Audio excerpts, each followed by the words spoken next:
Imagine a world without cities, without writing, without a single recorded word. A world shrouded in deep time, where the only stories left behind are whispered by ancient bones, faded charcoal, and painted figures dancing on cave walls. This is prehistory, the long silent dawn of humanity. And at its heart lies a single profound question. How did we, a species so seemingly fragile, manage to survive and eventually thrive? The answer isn't just about strength or speed. It's a story of fear, curiosity, and the sheer necessity that drove our evolution. Let's rewind the clock 2.5 million years to the emergence of our genus, Homo. These early humans were not the titans of their world. They weren't the strongest, the fastest, or the most formidable creatures on the savannah. Their superpower was something far more subtle, yet infinitely more powerful. It was the ability to look at a simple rock and see not just a rock but a tool, a knife, a hammer, a key to unlocking new sources of food and new possibilities for survival. This sparked a revolutionary evolutionary loop. The more creative our ancestors became with tools, the more their brains developed. And the more their brains developed, the more creative they became. It was a feedback cycle that set us on a completely new path. Then, about 1.8 million years ago, a new chapter began with Homo erectus. They didn't just stay in one place. They started to move. This wasn't a casual stroll. It was a great migration out of Africa, a sprawling journey across continents, driven by the harsh realities of life. Food became scarce, climates shifted, and competition with other species intensified. To survive this epic trek, our ancestors needed one crucial trait above all others: adaptability. They had to learn to live in new environments, hunt different animals, and face unfamiliar dangers. And they had a powerful new ally in this journey: fire. Mastering fire was arguably one of the most significant technological leaps in human history. It provided warmth against the cold nights, protection from predators, and a new way to socialize. But most importantly, it transformed our diet. Cooking food made it easier to digest and release more nutrients, which in turn fueled the continued growth of our energy-hungry brains. Fire didn't just cook our food. It cooked the very brain that would one day ponder the stars. Fast forward to about 300,000 years ago, and a new protagonist enters the stage: Homo sapiens. U.S.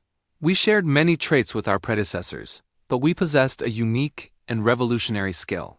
We could tell stories. Think about it. The ability to weave narratives allowed us to share vital knowledge across generations: which plants are safe to eat, how to track a mammoth, where to find water. Stories built social cohesion, uniting small bands of people with a shared identity and purpose. And most powerfully, they allowed us to imagine and plan for the future. Storytelling wasn't just entertainment. It was a survival technology, perhaps the most important one we ever invented. So what was daily life actually like for these prehistoric ancestors? Forget the cartoon image of a lone caveman. Humans have always been social creatures. They lived in small, tightly knit groups, almost like extended families. Survival was a team sport. Children were often raised collectively, and elders were respected for their wisdom and experience. This deep reliance on the group wasn't just a practical matter. It shaped our very psychology. Cooperation was essential. We evolved emotions like empathy, guilt, and a deep awareness of our standing within the group. Our social brain was being forged in the crucible of shared existence. But our journey was not without its darkest moments. Around 70,000 years ago, a cataclysmic event threatened to wipe us out entirely. The Toba supereruption in what is now Indonesia plunged the planet into a volcanic winter that lasted for years. The human population crashed, reduced to perhaps only a few thousand individuals. It was a bottleneck of epic proportions. In a very real sense, every single one of us alive today is a descendant of that small, tenacious group of survivors who endured against all odds. We are all family, bound by the legacy of that near-extinction event. Then something miraculous happened.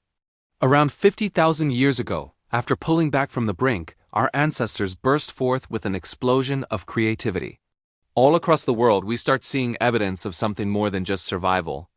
We find intricately carved shell jewelry, stunningly beautiful cave paintings, primitive flutes carved from bone, and evidence of intentional burials with symbolic objects. This wasn't about finding the next meal. This was about expressing an inner world. It marks a profound shift from merely surviving to truly experiencing life, to creating meaning, beauty, and art. The human spirit was awakening. This creative spark also ignited a cultural transformation. As groups grew and developed their own unique traditions, tools, and stories, distinct identities began to form. We started transitioning from purely nomadic bands to more settled communities, laying the groundwork for the villages and cities to come. Our evolution was no longer just physical. It was becoming deeply psychological and cultural. In fact, many of our modern social anxieties, the fear of public speaking, the desire for acceptance, the sting of social rejection can be traced back to this ancient survival imperative. For our ancestors, being ostracized from the group was a literal death sentence. That deep-seated need to belong is a psychological footprint left by millions of years of evolution. So when we look back at this vast, unwritten history, what is the grand conclusion of the human story? It's that our civilization isn't built on the actions of kings or emperors, but on the accumulated courage of countless anonymous ancestors. It's in the quiet bravery of the first individual who dared to lift a sharpened stone, the patient genius of the one who mastered fire, the imaginative soul who told the first story, and the artist who first painted a memory on a cave wall. These invisible footprints are all around us and inside us. The psychological echoes of their struggles, their innovations, and their social bonds continue to shape our behavior today. Humanity's greatest legacy isn't stone or bone. It's the incredible, resilient power to adapt, to imagine, to cooperate, and to find a way to live a life that is about more than just survival. It's the enduring story of us. If this journey into our deep past sparked your curiosity, you can help us continue exploring these incredible stories. The best way to support this channel is by becoming a member. Think of it as joining our tribe, helping us gather the resources to go on more intellectual expeditions. Just click that join button below. And of course, hitting the subscribe button and giving this video a like tells the great algorithm gods that this is a story worth sharing. Thank you for watching.